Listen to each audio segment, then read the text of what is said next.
Hello and welcome to Dawn Chorus Writes, a Miraculous Ladybug fanfiction and audio fiction.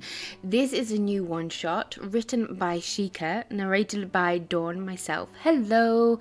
And it is called Why Don't You Love Me? Massive shout out and love to Mellendraws for the use of a stunning, beautiful, emotional artwork in the thumbnail. So make sure you go and send her loads of love. All the links are down below. Make sure you go and send Jheqia some love for writing this, and send me some love by smashing that like button.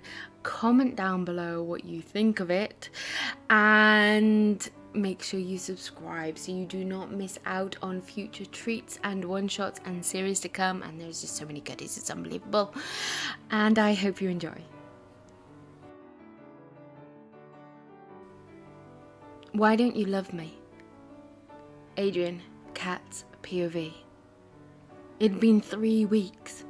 3 long, agonizing weeks since the Akuma fight that had gone wrong and had left Cat Noir and Ladybug worn out to the point of exhaustion and resulted in an accidental reveal.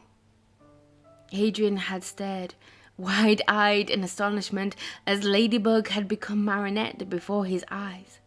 The girl he loved, his partner, his other half, had become the girl he had been struggling with to crush over for years.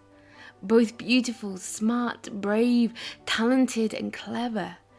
It was like his world suddenly righted itself and everything made sense. Except Marinette, his lady, his princess, was staring at him with a look of dawning horror in her bluebell eyes. Tiki floated next to her, nibbling on a cookie, her violet eyes wide and worried. "Marinette," he whispered, reaching out to her as his dreams of acceptance crashed into his stomach along with this sudden swollen heart. Tears pooled at the corner of her eyes, a wave of sorrow cresting the sapphire edge. "No," she said, her voice as empty of emotion as her eyes were full. I can't deal with this now. We have a job to do, Cat. Suit up and meet me out there when you can. Let's get this done. Tiki, spots on." That had been 3 weeks ago, and the flatness in her voice still rang in his head. The emotions in her eyes haunted his dreams. When he managed to sleep at all, waiting for him behind his eyelids. Everyone in class knew something was up between the model and the class representative, though how they knew, Adrian couldn't begin to guess. Their classmates tiptoed around them as if they were both wired to dynamite, and the slightest shift could cause an explosion. Ali and Nino tried to be there for both of them, but Adrian didn't feel as if he could trust them after he found out they were Rena Rouge and Carapace, and Nino had blabbed it so rashly. That left him with only Plagg, and while the Black Kwame was normally obnoxious and cheese-obsessed, even he was feeling the tension between the partners and suffering under it. "You need to fix things, Adrian," he said seriously one afternoon after fencing. "The balance between you and Ladybug is shifting. If it shifts too far, you two will have trouble defeating the Akumas." "But what can I do? She's ignoring me, Plagg. What did I do to deserve this?" His little friend curled up in his breastbone like the cat he resembled and began to purr roughly. "Nothing, kid. Sudden reveals are hard to cope with. The quantum masking is difficult to break. But think about how you would feel if you found out your partner, who claimed to love you, was the same person who proclaimed you just a friend at every possible opportunity." "Oh, come on. She knows me, Plagg. On both sides of the mask. Ladybug, Marinette, knows me. But do you know her? Really know Marinette? Or do you think you do, 'cause you were in love with her other side?" "That hurt, Plagg." "It's true. isn't it? It wasn't a question. Look, kid. She isn't just Ladybug. She's also the Guardian. That comes with pretty heavy responsibilities. Look at her. Really see her? Look at the whole picture, not just the mask. Oh, it's like I can't wake up from a bad dream. I'm looking, Plagg. I've always known Marinette was amazing. She's Ladybug, the Guardian, responsible for the safety of everyone she knows and loves, and has been since she was 13 years old. He crossed his paws and glared at him. Including an idiotic cat boy who rarely stopped to think anything through before jumping into the line of fire. He scowled at this black Kwame, his anger simmering just below the surface. Where are you going with all this? Plagg ignored him and continued. She has been with a class representative every year for the last 3, maintaining high marks in school, has won multiple design contests run by your notorious hard-to-please father, and is always there whenever anyone needs her, including you on both sides of the mask. She had to lie to her family and her friends, just like you have, and she has had her heart broken too. Or did you forget about that? Your point? His little friend became blur, and suddenly Adrian's face stung with an impact of a tiny paw against his cheek. Look, Adrian, I know you're angry and hurting right now, but I need you to pull yourself together and try to fix this mess. You may have got through a lot of hurt and heartache over the last several years, but she has had more. She has been balancing so many things for so long, I'm surprised she hasn't broken down entirely. This reveal is a tipping point, and you could easily push her over the edge. Jheqia and I are very proud of everything you both have done, and you should be proud of her too. If you really love her, as you claim to, then you will make this right. If you don't talk to her about this, you will lose her for good. Could you live with that? He tried, and he tried, but every time he tried to talk to her about it, her face went pale and she fled as if she was haunting her. She ignored his texts and phone calls. Nino had no idea what was going on, while Alia cast worried looks at him. She never said a word. So when Adrian tried to talk to her that Friday after school and she didn't even look at him, something inside of him just snapped. He rode home in a tense silence that left his bodyguard with a worried expression on his face. Adrian paced around his room in ignition as the sun set, ignoring all the attempts Plagg made to pacify him. When it was finally dark and he had refused dinner, claiming to be too tired to eat, he transformed and ran a single-minded pursuit over the rooftops towards Marinette's home. He knew that if he went through her skylight like he had a few times in the past, then she would either just ignore him or transform and throw him out. He needed to get her parents in on this, at least at the beginning. He rang the bell and was admitted into the stairwell. He knocked at the apartment door and Tom answered. "Oh, Cat Noir, what brings you around this evening?" the baker asked in his loud, friendly voice. "Cat?" Marinette's head popped over the top of the sofa, eyes wide and worried. "I'm sorry to intrude, Mr. Dupin, but I need Marinette to come with me, please." He struggled to control his tone, but he knew he sounded tense and probably stern. "Ladybug and I need her for a special mission."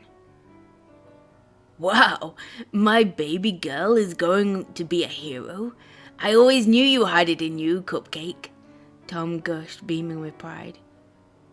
"Will it be dangerous, Cat Noir?" Sabrine asked, resting a hand on Marinette's shoulders and looking worried. "No, but I give you my word, I would never let her be hurt," Cat said, his eyes falling on his partner, and held out his hand to her. "Please, Marinette. This is urgent matter for the safety of Paris." "Oh, okay," she squeaked. She grabbed her black jacket off a hook by the door and slipped it on. flipping her pigtails out of the collar with the ease of years of practice. I'll call you on my way home, Mom and Dad. Promise. We know. Stay safe, dear, her mother said, giving her a swift kiss on the cheek. Knock 'em dead, sweetheart, Tom cheered, wiping a tear from his eye. Kat led her out, softly closing the door behind them. They walked down the stairs and out into the street in silence. They walked until they reached a sewer entrance. He opened it and gestured her inside. Kat, what are you doing? She whispered. He shook his head. Too many eyes and ears, my lady. She swallowed nervously and climbed down into the dark. He followed her and grabbed her wrist, leading her down the passage and around the corner away from the manhole they had just entered. He let her go when they reached a maintenance light and started pacing, running distracted hands through his hair. I'm sorry about lying to your parents, but we need to talk, Marinette. Everything's falling apart. I can't go on like this anymore. It's like I'm living a nightmare that keeps playing over again. It's bad enough having my dad keep me near locked up in my room all the time, but for me to be locked up in my own mind? I've been so hung up on you, both of you, for years, and you're cool with just being friends before all this happened. What changed? Marinette gasped at him, eyes wide and wet with tears. Guilt tore at his insides, but anger still had the floor, and it was going to have its say. I understand needing some time to get used to the idea, the quantum masking and all that, but I'm left on the sidelines yet again. I have been stuck at a red light with you for years. Years, Marinette. Waiting, hoping for my time to come when you would really see me. But you know what? You're ignoring me. I thought we were at least friends, but you ignoring me like this is driving me out of my mind. I can't sleep. I can't focus on anything anymore. Guilt darkened her stormy eyes, and she rubbed her arm awkwardly, but she didn't meet his gaze, and her usual mobile face was unnaturally still. She didn't trust him even now. Her heart was closed off. She couldn't let him in. I'm sorry, Adrian, Why don't you love me? He demanded, angry tears spilling from his eyes. Why don't you touch me gently for once instead of throwing me away? Why can't you tell me I'm your everything when I have given everything I am to you time and time again? How many times have I died for you, Marinette? Do you even know? Do you even remember? Her eyes filled with anger now, and it shook him to his core to see Ladybug's wrath riding in Marinette's gentle face. How dare you! Don't you know why I have grieved for you every time you've died? Do you know how I barely held it together to defeat the Akuma while you were lying dead at my feet, or blasted in atoms, or faded into oblivion? How you've killed me once and I had to go back and fix it. You have broken me, Kat. Over and over and over again. There are things I have seen, things I have to do, and that you have no idea of. You could never know, and I could never tell you. Don't you understand? This was always bigger than us. He glared at her, seething, sucking in air past clenched teeth in a last-ditch attempt at self-control. For years, I have given everything to be near you, to be part of your life like the air you breathe. Haven't I been there for you on both sides of the mask? I was so happy to know it was you. I wanted her to be you so much. So I just don't understand. Why don't you love me? If you would just listen to me this once, open your eyes and heart tonight and really see me, then we still might have a chance to make this work. He took her face in his hands as gently as he could. 'Cause I would give anything to be all that you need. Just why, Marinette? What's so wrong with me? Why don't you love me? Marinette's eyes bubbled with so many emotions that they looked nearly black in the dim light, and her lips twisted against the words she thought, but her anger surfaced first. "Why don't you love me?" she demanded, her eyes full of tears. "Couldn't you just see that I am just too scared to tell you the truth? That I have loved Adrien all this time to find out he never saw me to begin with because of a mask? Because of a job that gave me nightmares? That robbed my sleep? That cut me off from everyone? That broke my heart? Did you even consider that?" She stepped away from him, even without the transformation words. He watched Marinette become Ladybug. No mask, no suit, just the mind and heart of a hero laid bare before him. He read it in every line of her face, her stance, her clencing of her fists until her nails pierced the skin. "I have given up everything as Ladybug, any semblance of a normal life, and yet I had to keep living that too. Do you even care how difficult that has been? Because my heart, it can't take anymore. I have been broken so many times, Cat. Broken and bruised on both sides of the mask. Everywhere I turn, I see the boy I have loved and sacrificed for, longing for you to see me, Marinette." "Then what are you waiting for?" he growled. "You can't even call me by my name. You're not even giving me a chance, and you never did." "I don't know what I'm waiting for," she yelled, angry tears pouring down her face. "You left me on the sidelines. You left me stuck at a red light waiting for my time. Hoping, dreaming, waiting for you to see me. So you just tell me, why don't you love me? Was it just the lure of the mask? Was Marinette never good enough for the famous Adrien Agreste, the great Cat Noir?" Cat's mouth fell open in shock as she threw his words back in his face. The anger, the urge to fight left him so quickly it pulled a vacuum in his heart. He started to see her now, not the clumsy, sweet girl, not the beautiful, confident superhero she had become, but the child soldier she had lost a childhood to fight an evil neither of them should have had to face, all for the sake of a Miraculous. She was broken and bruised, and he had all unwittingly been one of the fists that did it. There was a buzzing in his ear as his new revelation sunk in, and he almost didn't hear the next words. "You would touch my shoulder, or lean in to talk to me when you never did that to anyone else. You would give me such sweet looks that I couldn't breathe, and then tell me I'm just your good friend. Adrien was everything good and sweet in my life. I would give anything for you to think of me the air that you could breathe, because you were already mine.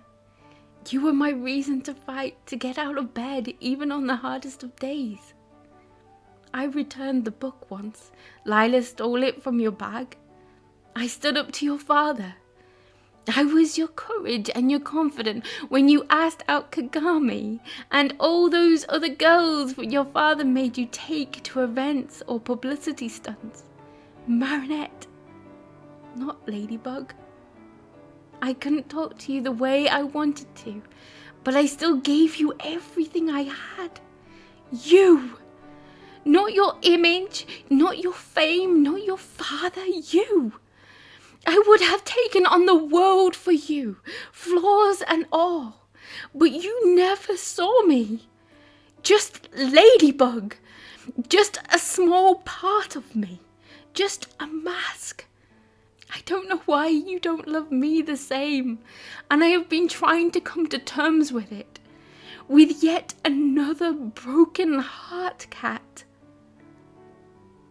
His heart throbbed painfully in his chest before leaping into his throat to choke him. She was right. Plagg was right. No matter how you looked at it, he had loved a mask only a fraction of who she was. She had done her best to love Adrian, was loyal to that unrequited love by pushing Kat away, not knowing he was one and the same. He had only loved one side of her. He had only let himself want one side of her. He hadn't really seen Marinette as she had seen his true self. I'm sorry, Marinette, he whispered, his voice hoarse from shouting. I didn't realize. Is there any way you can forgive me?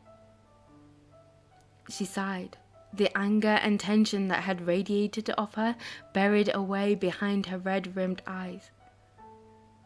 Why don't you give me a reason?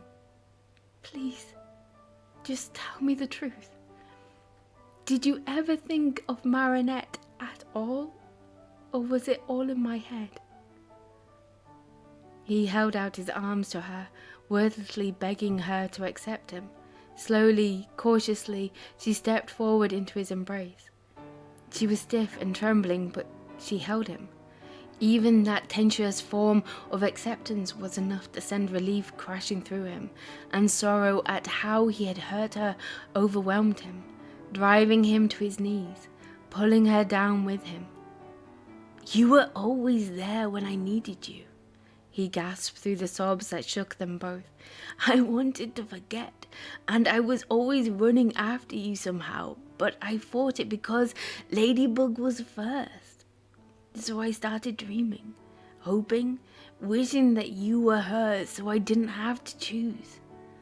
Oh, what have I done? I'm so sorry. She was silent for a long time, her arms wrapped around him, tears falling into his hair. Finally, she let out a long breath. Her soft voice murmured, I forgive you. It might take a while to get used to this, but I hope you know that I will keep believing in you, Adrian. Kat, no matter what. He sobbed out all of his relief into her slim shoulders, and she held him through the storm. When the tempest subsided in his chest, he managed to whisper, I'll keep believing in you too, my lady. I always have. It's just knowing your identity is not enough now. He pulled away and looked into her sad eyes, cupping her face in his hands. It's not just that Adrian is Cat Noir and Marinette is Ladybug. All of me is incomplete until I'm with you, Marinette. Why? She sobbed. After everything I've said and did to you? You still don't realize how much I have loved you, do you? He wrapped her tight once more. Marinette, you fill my whole heart and have in one way or another since we met. You have been the only thing that has kept me from just giving up so many times. I need you. I hope that you can find just a little love in your heart left for me, despite the idiot that I've been. She pressed her forehead to his, her fingers woven in his hair. Then, kiss me? She stammered, her voice barely a squeak. She cleared her throat and started again. I can feel your love, your heart, tonight, and it's killing me. So kiss me? He gasped. After everything he had put her through, after the confusing maelstrom of emotions he had experienced in the last hour, he hardly felt worthy to be holding her like this, let alone kiss her.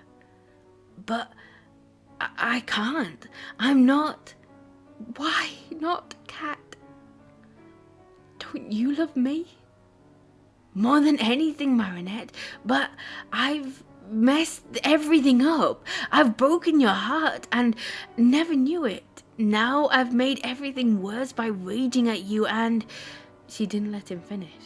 Her soft lips took possession of his, scented with strawberries and spiked with salt, washing words and guilt from his thoughts like a flood. Marinette loved him. She was kissing him with a passion he could barely comprehend, and the world spun around him a dizzy haze of pink. Due to this euphoric disorientation, he barely recognized when she had pulled away. "This can't be real," he whispered. "I must still be dreaming." She smiled at him in the dark. "I'm here, Adrian, my kitty. I'm not going anywhere. Here." She took one of his hands from around her waist and pressed it lightly against her cheek. "Touch me. See? No illusion. Not a dream." Cat gave a little laugh, but a hiccup came out instead. He giggled, and they both felt the remaining tendrils of tension ease away. He squeezed her tight, rubbing his head against her collarbone. "Then, can you tell me something?" "I'll try." He sighed.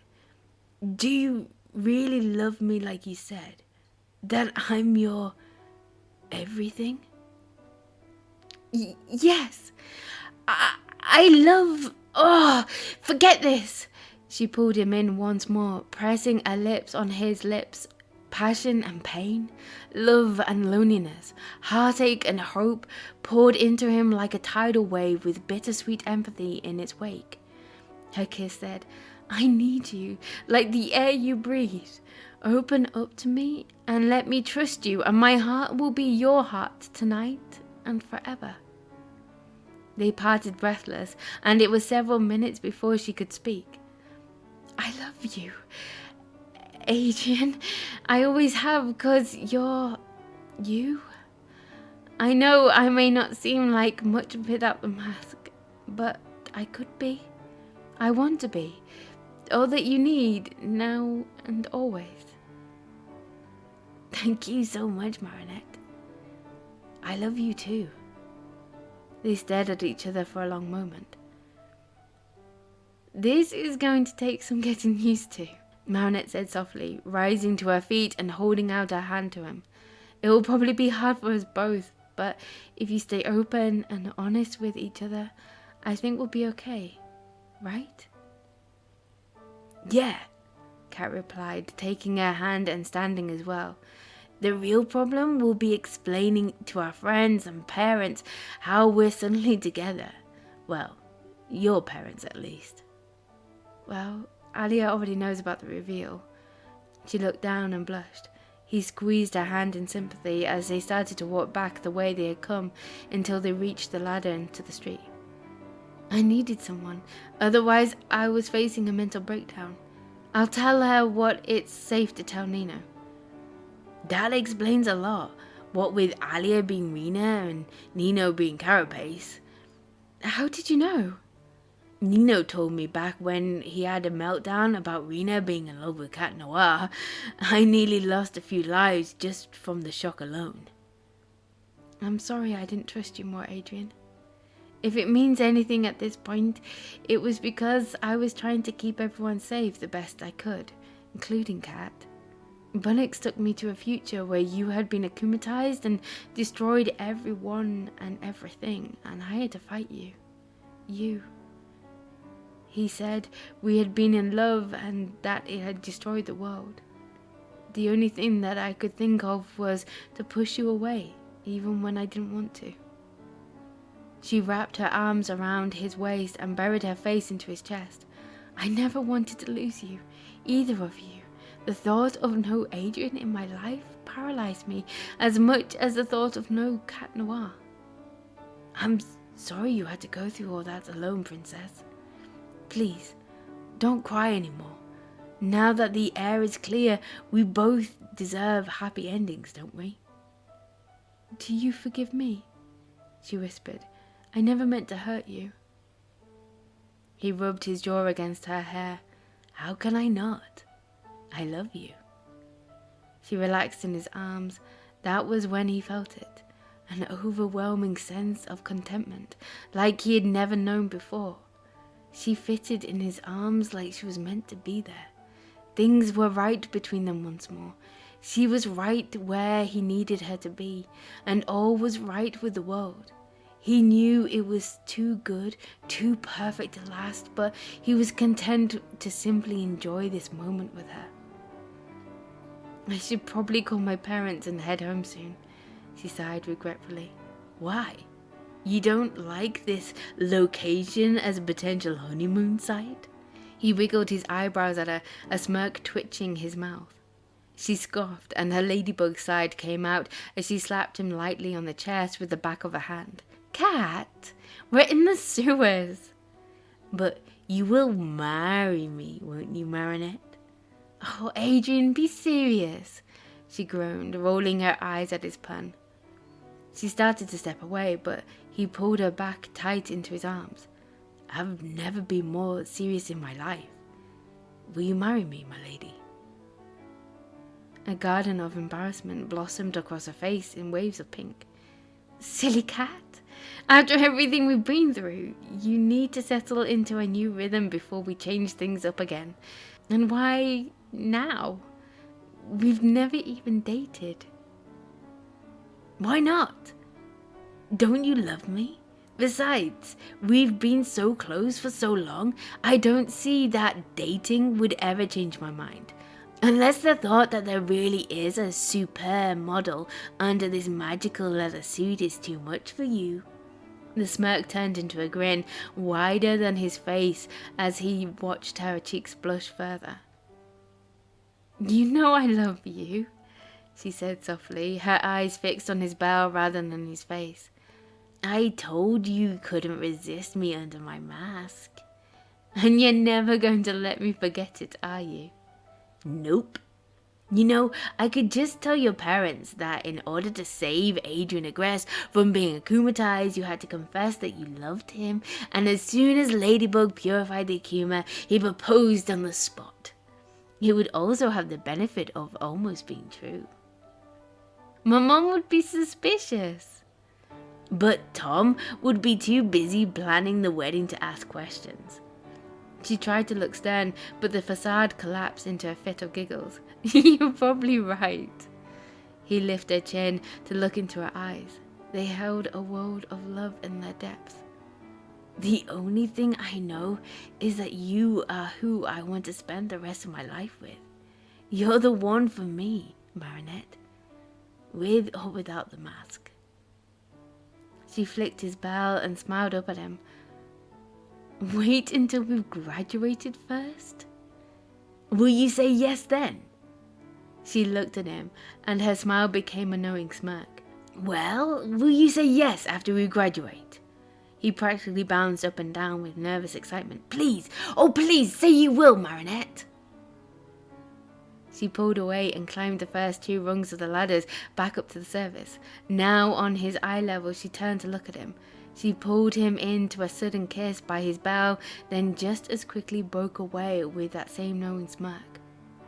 Yes, was all she said, and then she was climbing the ladder. Cat Noir stood there, grinning like a fool before her play on words caught up with him. He practically squealed with delight, making the girl on the ladder above him laugh.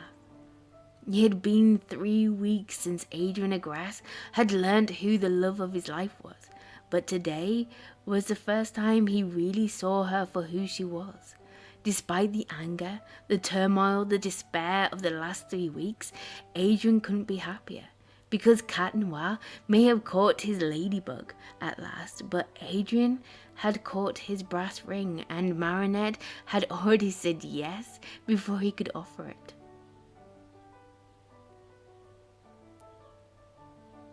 Thank you for listening to Why Don't You Love Me, a lyrical one-shot. Oh, it's been a bit of emotional roller coaster. I hope you're all okay. Tears, laughter, everything kind of happened in that one. Make sure you smash that like button down below. I think I need to lie down after this one. Make sure you comment down below what you thought of it, and make sure you subscribe so you do not miss out on future treats like this one shot or series to come, or the continuation of other series that are happening. And I hope you are good, not too knackered from the emotional roller coaster, and I will speak to you soon. Okay, bye.